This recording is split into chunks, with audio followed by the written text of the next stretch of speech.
கடலூர் மாவட்டம் பன்ருட்டி அருகே சப் இன்ஸ்பெக்டரின் மனைவியிடம் 4 சவரன் தங்கச்சங்கிலியை பறித்துக் கொண்டு தப்பித்த குற்றவாளிகளின் சிசிடிவி காட்சிகள் வெளியாகியுள்ளது. ஆட்கள் நடமாட்டம் இல்லாத நேரம் காவலரின் மனைவியை டார்கெட் வைத்து செயின் பறித்த சம்பவத்தில் நடந்தது என்ன?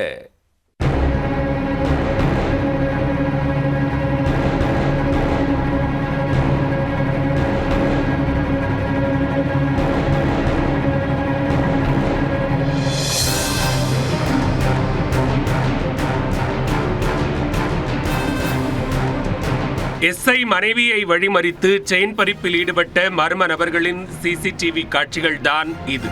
காவலரின் மனைவிக்கே பாதுகாப்பு இல்லை என கூறி ஊர் மக்கள் கடும் விரக்தி அடைந்துள்ளனர்.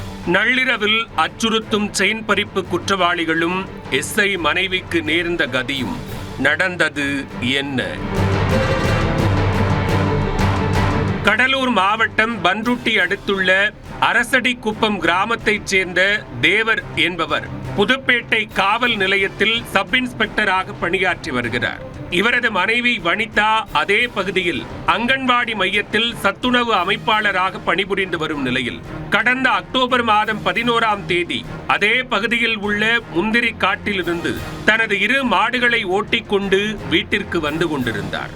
அப்போது அடையாளம் தெரியாத மர்ம நபர்கள் 2 அவரை பின்தொடர்ந்து வந்து பகீர் செயலில் ஈடுபட்டுள்ளனர்.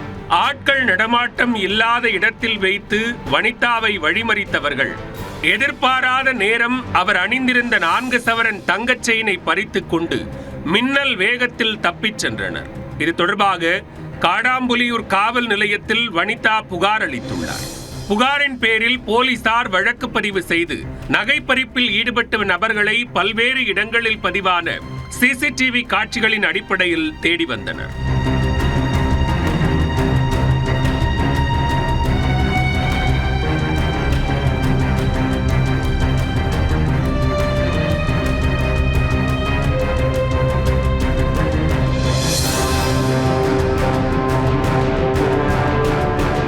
சம்பவத்தன்று ஏரியாவிற்குள் வந்து சென்ற மர்ம நபர்கள் யார், செல்போன் டவரில் பதிவான மொபைல் எண்கள் உள்ளிட்டவற்றின் தகவல்களை சேகரித்து குற்றவாளிகளை நெருங்கினர். அதில் எஸ்ஐ மனைவியிடம் செயின் பறிப்பில் ஈடுபட்டவர்கள் சிறு தொண்டமாதேவி பகுதியைச் சேர்ந்த வீரபாலு, தினேஷ் ஆகிய 2 என்பது கண்டுபிடிக்கப்பட்டது. இதனையடுத்து போலீசார் 2 கைது செய்து அவர்களிடமிருந்து தங்கச் சங்கிலியை பறிமுதல் செய்தனர். பின்னர் கைது செய்யப்பட்ட 2 நீதிமன்றத்தில் ஆஜர்படுத்தி சிறையில் அடைத்தனர்.